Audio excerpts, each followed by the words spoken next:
जो मुंह भोले भैया थे उन्होंने बताया कि there is a temple in Kolkata, I will not mention the details here. एक कोलकाता में एक टेम्पल है, उसके पीछे एक तांत्रिक बाबा बैठते हैं एंड वो आपकी मदद कर सकते हैं। अब इरा को और कुछ समझ नहीं आया, वो उन भैया के साथ ही उन तांत्रिक बाबा के पास चली गई and she narrated her story कि वो लड़का उन्हें इग्नोर कर रहा है, उनका एक रिलेशनशिप था जो कि मतलब बहुत ही वैलिड रिलेशनशिप मैं नहीं बोलूंगी, it was such a fling sort of thing, कुछ भी सीरियस नहीं था, कुछ भी कमिटेड नहीं था, बट इरा उसको मानती थी। अब वो बाबा जी उन्हें 2-3 बातें समझाते हैं, वो उन्हें 2-3 बातें समझाते हैं। वो समझाते हैं कि देखो यहाँ पे कोई भी काली माता का भक्त तो आपको मदद करेगा नहीं इस चीज में, क्योंकि वो किसी भी चीजों को जबरदस्ती आपके लिए नहीं मोल्ड करेगा। और दूसरी चीज, मैं आपको, अब उन बाबा ने बताया कि मैं आपको एक पता दे सकता हूँ जो आपकी मदद कर सकते हैं, लेकिन उसके लिए आपका पैसा पानी की तरह बहेगा। उन्होंने ये क्लियर कर दिया कि पैसा तो बहुत सारा देना पड़ेगा, लेकिन शायद आपका काम हो जाए, और लेकिन हो सकता है उसका उल्टा असर भी आपको हो। तो अब ईरा को ये तो नहीं समझ में आया कि उल्टा असर हो भी बोला है, लेकिन ईरा को सिर्फ इतना सुनाई पड़ रहा था कि आपका काम हो जाएगा, आपका काम हो जाए। तो ईरा ने फटाफट उनसे वो कांटेक्ट लिया। Ira move to that particular तांत्रिक।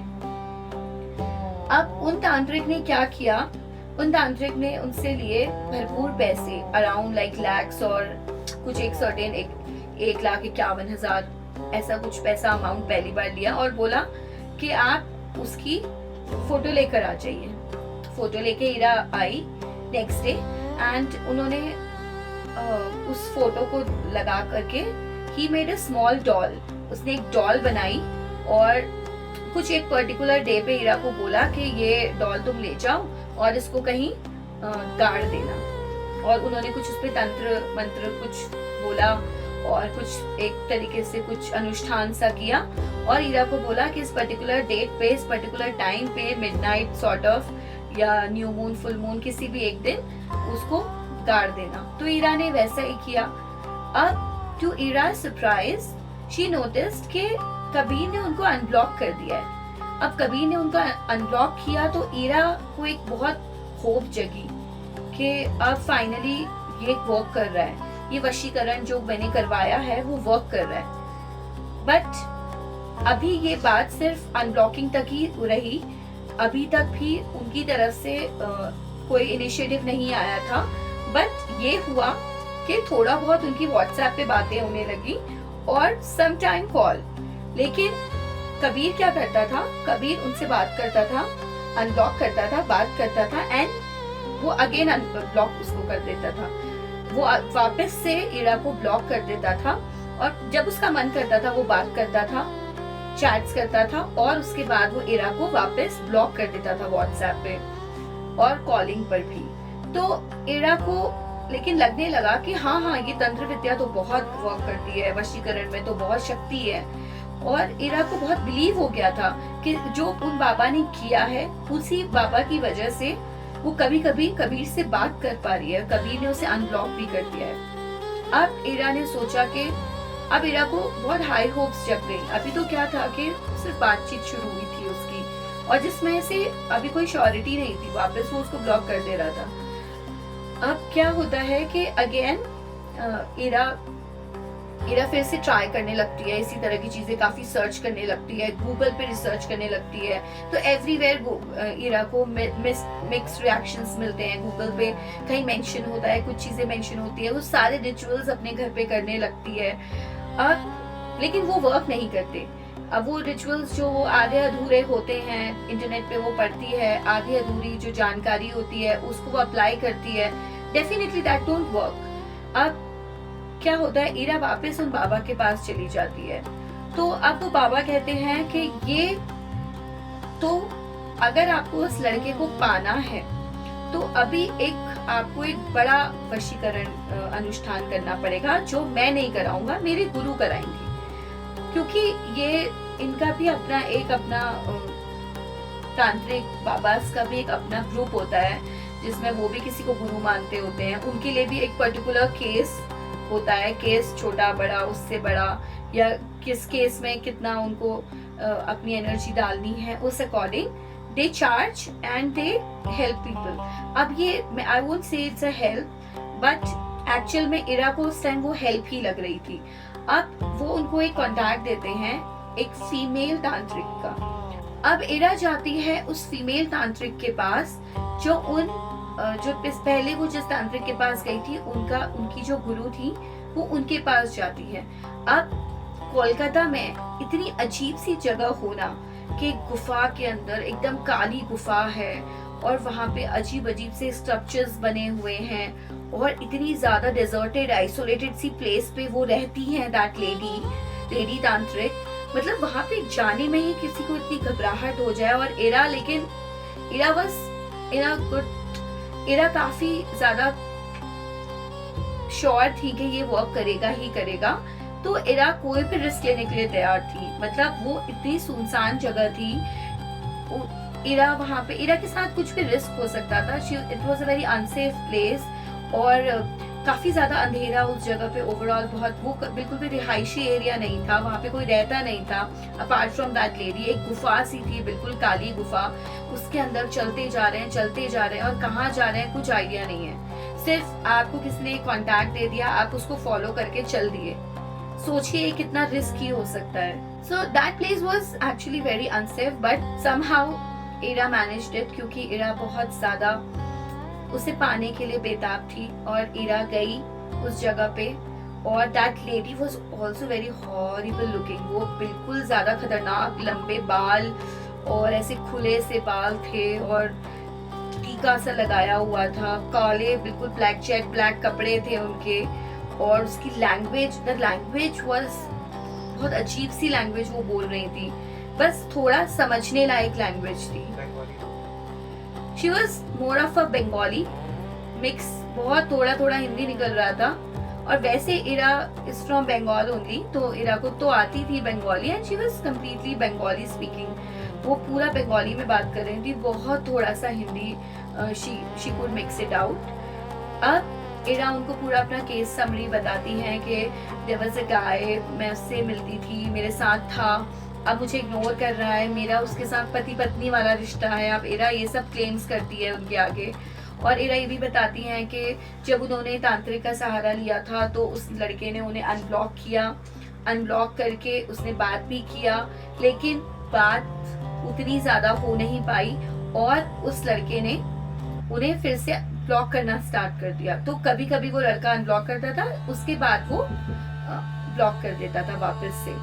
तो अब उस लेडी ने जो बताया वो थोड़ा सा बड़ा अनुष्ठान था। उस लेडी ने इरा को समझाया कि अब हम एक बड़ा अनुष्ठान करेंगे जिसमें ये लड़का हमेशा के लिए आपका हो जाएगा, लेकिन उसके लिए आपको बहुत जरूरी सामग्री जोड़नी पड़ेगी जो वो लड़के से रिलेटेड होगी। उस वशीकरण अनुष्ठान में उस लड़के के आने की जरूरत नहीं है, उसको लाने की इम्पोर्टेंट नहीं है, बट हमें कुछ ऐसी लिस्ट ऑफ थिंग्स चाहिए होंगी जिससे हम वशीकरण करेंगे।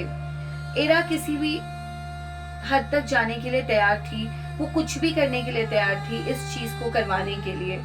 कबीर को पाने के लिए वो किसी भी हद तक जा सकती थी। अब इरा को बताया जाता है कि आपको लड़के की फोटो, लड़के का नाखून, लड़के के सर के बाल और उसका पहना हुआ एक कपड़ा या उसका टच किया हुआ एक फैब्रिक जिसमें उसने हाथ टच किया हो या कोई हैंकी हो जिससे रुमाल से पोंछा हुआ हो या पसीना पोंछा हो या कुछ भी अपनी बॉडी पे उसने टच किया हो, वो एक फैब्रिक, उसे 4 चीजें चाहिए थी। अब Ira is not in touch with Kabir. Ira के लिए बहुत डिफिकल्ट हो गया ये चीज करना कि वो कहाँ से ये सब सामान जोड़े और कैसे बुलाए उसे, कैसे करे। अब इरा बहुत पेशेंटली इस चीज को अंजाम देती है। इरा वेट करती है कबीर के अनब्लॉक करने का और उसको कॉल करने का। वंस अपॉन अ टाइम फिर से कबीर उसको अनब्लॉक करता है, उसे कॉल करता है, उससे बातें करता है। इरा मेक श्योर करती है कि वो बिल्कुल भी कबीर को ऑफेंड ना करे और बहुत अच्छे से, बहुत स्वीटली बात करती है, बहुत फ्रेंडली बात करती है, बहुत कैजुअली करती है। तो वो एक तरीके से थोड़ा सा हनी ट्रैप करती है कबीर को और बोलती है कि आप तो मुझसे मिलने आओ, इतना टाइम हो गया, let's have fun, let's go around. तो बहुत कैजुअली बात करती है, वो कोई कमिटमेंट की बात नहीं करती है, कोई प्यार मोहब्बत की बातें नहीं कर रही होती है। तो कबीर को बहुत एक्साइटिंग लगता है इरा का ऐसा बिहेवियर। तो कबीर कहता है ठीक है, I'll come to meet you, but मैं सुबह आऊंगा और शाम को चला जाऊंगा। I'll take a flight in the morning and then in the evening I'll have to come back। तो इरा was okay with it। इरा ने कहा ठीक है। अब इरा के लिए ये टास्क था कि वो ये सारी चीजें कैसे जोड़े या वो कैसे मोल्ड करे। अब जैसे ही कबीर आता है तो they goes out to the places, वो लोग कुछ कुछ जगहों पे घूमने जाते हैं, खाना खाते हैं। Then they go to a hotel, वो एक होटल पे जाते हैं जहाँ इरा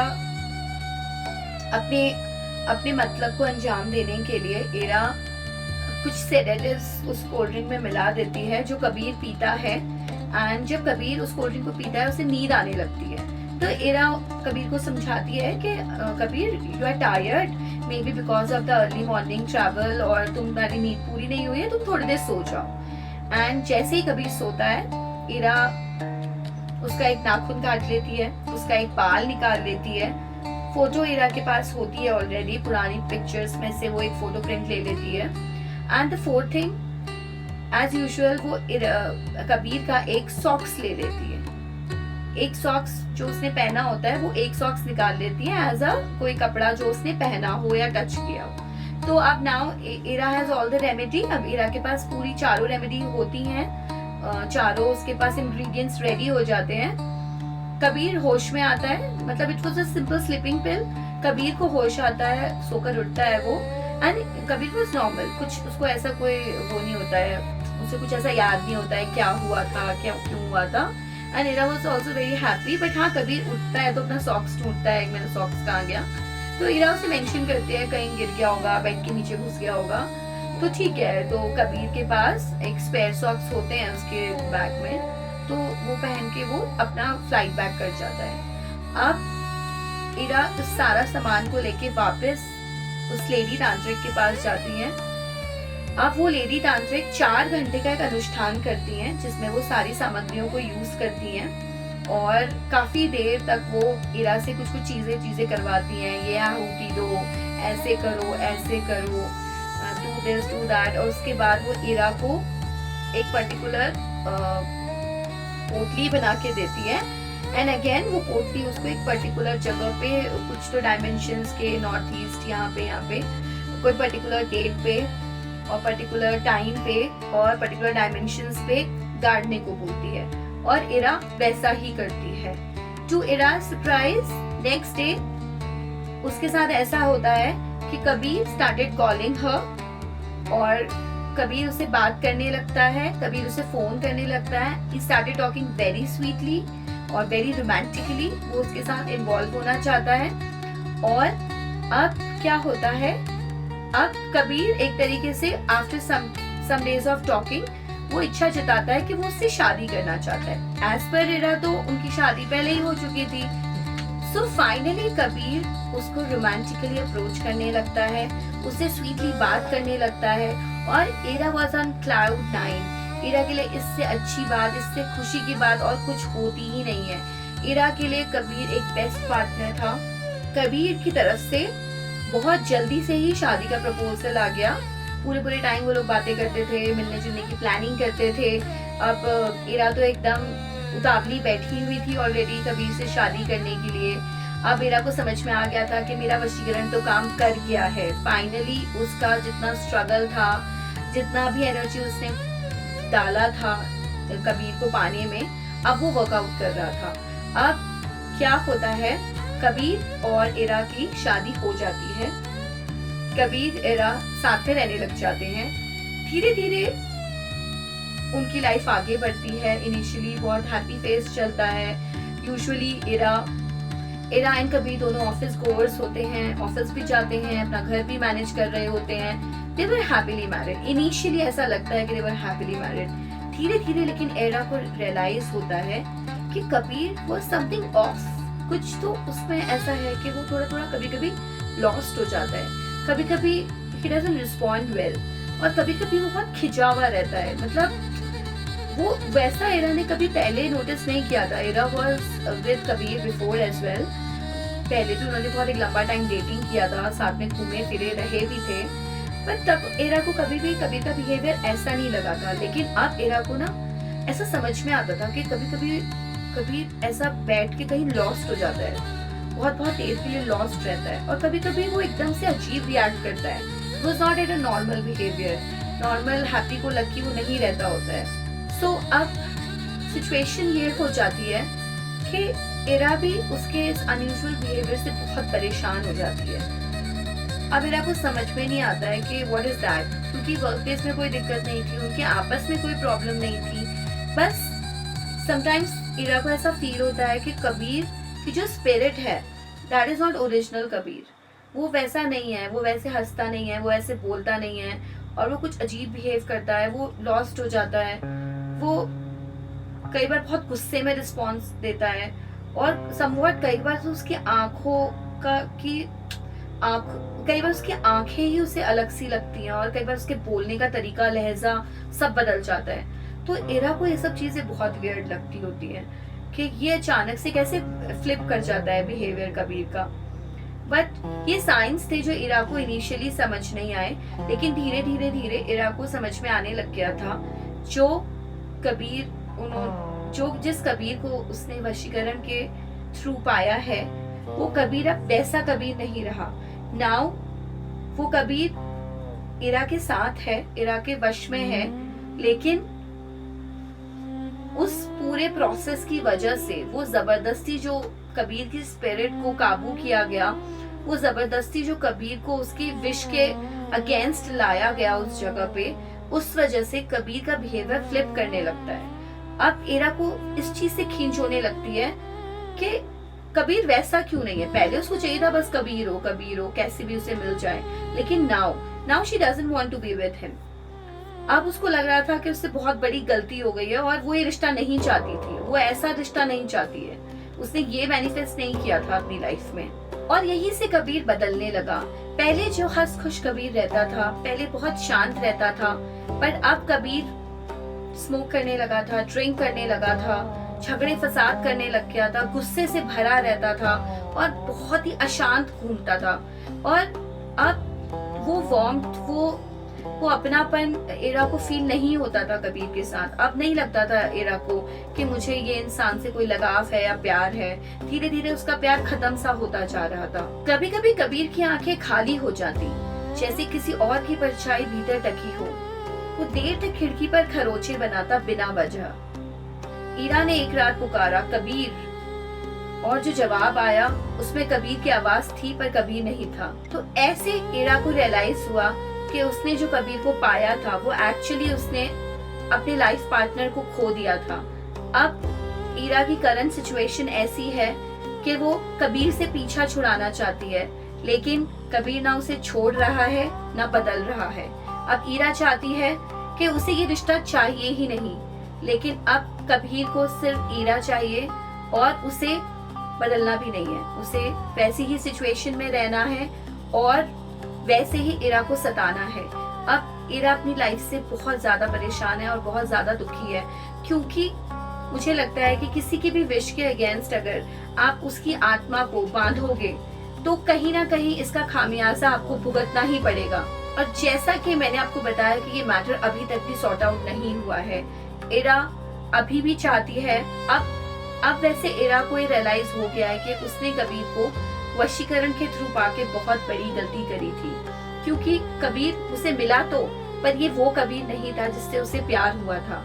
और अब वो कबीर से पीछा छुड़ाना चाहती है, लेकिन कबीर अब उसका पीछा नहीं छोड़ना चाहता, और अब दोनों एक कश्मकश में फंसे हुए हैं। सो फ्रेंड्स, ये वशीकरण, ये तंत्र मंत्र, ये इस तरह की विद्याएं लगती बहुत शॉर्टकट है। ऐसा लगता है कि हम ऐसा करके कुछ भी पा सकते हैं, हम कुछ भी हासिल कर सकते हैं, everything will be in control. But नहीं, जो चीज नेचुरली आपके लिए बनी है, जो चीज नेचुरली भगवान ने आपके लिए डिसाइड करी है, वो आपकी होती है।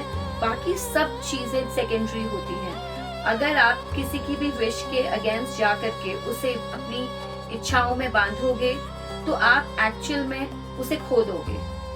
अब यहाँ पर ये लेसन मिलता है कि एरा ने अगर शायद नेचुरली सिचुएशन को एक्सेप्ट किया होता, उसने एक्सेप्ट किया होता कि नहीं we are not meant to be together, तो शायद एरा की आज लाइफ ज्यादा बेटर होती, वो इस ब्रेकअप से भी शायद निकल गई होती। लेकिन एरा ने एक ऐसा रास्ता चुना जिसका कोई एंड नहीं है, और इसका कोई एंड एरा को अब भी नहीं मिल रहा है। अब वो तांत्रिक, वो बाबा, वो लेडी तांत्रिक, कोई भी उसकी मदद नहीं कर पा रहा है, क्योंकि जो एरा ने चाहा था अब उसे मिला है, लेकिन अब एरा वो चीज वो नहीं चाहती है। But there is no going back, there is no turning back. ऐसी सिचुएशंस में वापस जाने का कोई रास्ता नहीं है। ये थी एक सच्ची कहानी कोलकाता से। जैसा कि मैंने पहले भी बताया है, अगर आपके पास कोई ऐसी इंटरेस्टिंग स्टोरीज हो तो प्लीज मेरे साथ शेयर कीजिए। Thank you for watching my video. Please stay with me at knock knock with Anjali.